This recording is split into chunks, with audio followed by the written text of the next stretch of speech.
Buenas noches, amigas, amigos. Buenas noches de miércoles 18 de marzo del 2026. Un videoblog más de Acrisolándonos. Aquí su servidor Anastasio Conchas, acompañado, asesorado, apoyado por el ingeniero Saúl Conchas. Bien, ya ven que quedamos en que le íbamos a entrar al estudio de la economía.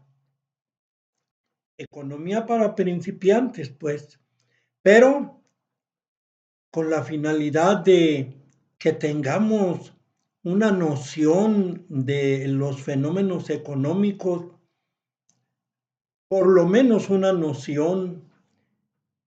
Ya ven, la inflación, tratamos el tema de la inflación, cómo es en muchos países o ha venido siendo la inflación un engaño para los pueblos, la emisión de billetes y la acuñación de moneda metálica sin ninguna base de sustentación para evitar problemas económicos para el pueblo es inflación. Y de ahí se deriva el encarecimiento tan grave, principalmente para las clases más desprotegidas. En fin, por eso la idea de dar una aprendidita somera sobre economía. Bueno, y es que la economía pues es muy similar como a las matemáticas, ¿no? A las ciencias eh, que a la mayoría de las personas nos da flojera estudiarlos, nos parecen aburridas, pero cada vez más gente considera a las ciencias, sobre todo a las exactas, como fascinantes. La economía puede que no sea fascinante. Yo digo que sí, pero es que, ¿cuál es el objeto de la economía? El objeto de la economía desde que está el hombre sobre la faz de la tierra es que el ser humano se ve envuelto, a querer o no, entre sus necesidades cada vez mayores y más diversas, y la manera de solventarlas. Esa es la economía básicamente. Entonces, el ser humano, insisto, a querer o no, dedica la mayor parte de sus horas de vigilia a buscar la manera de satisfacer esas necesidades, y más que debido al a la codicia, al querer tener más de lo que se necesita, al, al ser normalmente el ser humano insaciable en términos de acumulación de riqueza. Ya decíamos, la riqueza es como el agua salada, entre más bebes, más sed te da. La mayor parte de las horas que está despierto el ser humano los dedica a ver la cuestión económica. Y de hecho eso significa economía, viene del griego o económico, que quiere decir lo que uno posee, la administración de lo que uno posee. Entonces quiere decir que normalmente la economía ha sido vista desde la antigüedad, pues en la antigüedad, no hoy en día, como economía doméstica. Y aún a pesar de que grandes pensadores como Aristóteles hablaron de la economía política, porque consideraron que tenía que verse como un Estado debía de hacerse de recursos para impulsar a su pueblo en las diferentes acciones que un gobierno de aquellos tiempos debía emprender buscando el progreso de su pueblo, de sus gobernados.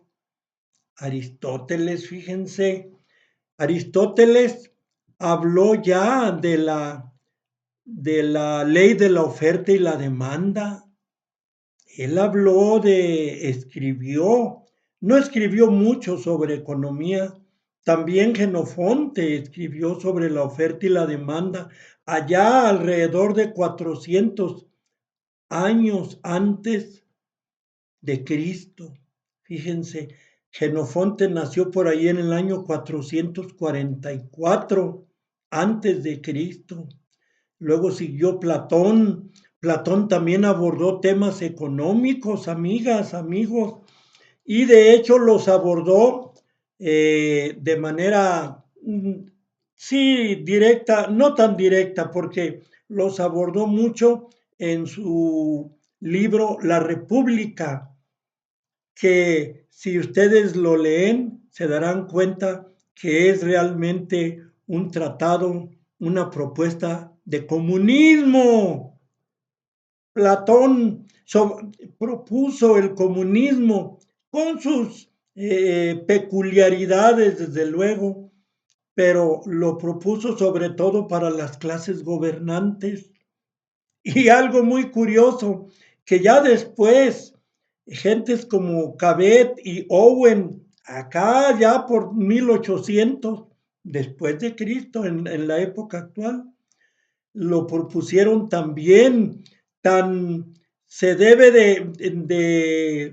de ser todo de carácter comunista, común a todos, que hasta se proponía, Platón propuso que no hubiera realmente como matrimonio, que la mujer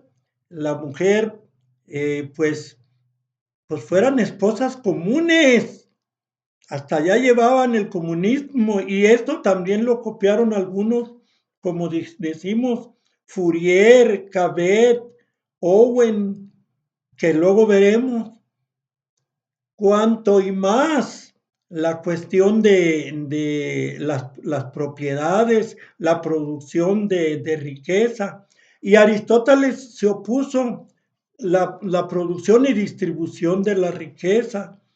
Aristóteles se opuso totalmente a esto de las esposas comunes y también defendió un tanto la propiedad privada porque decía Aristóteles que el ser humano tiene dentro de su ser, de lo más profundo de su ser, el deseo de poseer, de tener propiedades. Y eso lo vemos también hoy en día, por eso la propiedad privada, la libertad de empresa siguen vigentes, porque hasta el momento no se ha encontrado una manera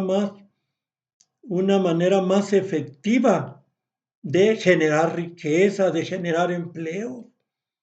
La cuestión comunista pues no lo ha demostrado en los grandes experimentos, sobre todo del siglo pasado, en la URSS, Unión de Repúblicas Socialistas Soviéticas, 16 repúblicas que se unieron para ser no comunistas, eran socialistas, un poquito menos profundo que el comunismo, pero desde en aquellos tiempos, fíjense, también lo propusieron antes que los griegos, también babilonios, asirios, caldeos, árabes, egipcios, hindúes, otros dicen hindúes, chinos, tuvieron también propuestas de carácter socialista, incluso hubo algunos experimentos.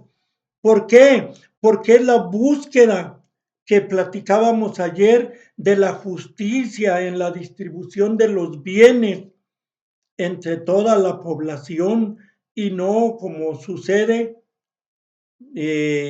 fuera de estos sistemas donde los hay quienes lo poseen todo y más y los que no poseen nada, que son las grandes mayorías, pero no tampoco digamos que es porque sean inocentes y oprimidos todas las veces. Muchas veces las personas, y en no pocos casos, también viven pobres, viven limitados por causas imputables a ellos mismos. No podemos señalar al empresario o al capitalista como un verdadero culpable. Muchas veces es que son muy capaces, muy emprendedores, muy arriesgados, muy inteligentes también. Entonces, es muy difícil todo esto, pero es lo que estamos comentando es que económicamente, desde aquellos tiempos, desde la prehistoria, desde aquellos pueblos, Babilonia, China, la India, ya los mencionamos, ya había ideas socialistas en búsqueda de la justicia en la repartición, en la distribución de la riqueza.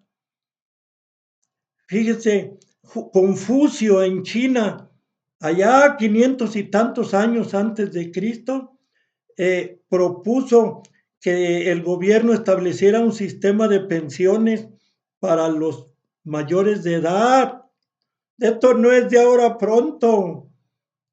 Hammurabi fijó una codificación para regular los precios de las mercancías y precios sobre el ganado, para valorar el ganado. Aristóteles también propuso que el dinero se valorara no en sí mismo, sino como capital de trabajo, para que las mercancías conservaran su valor o tuvieran, o sea, al utilizar el dinero como medida de valor y que las mercancías tuvieran dos aspectos que después los manejó Marx: valor de uso y valor de cambio. Es muy distinto que compres unos zapatos para usarlos que para revenderlos.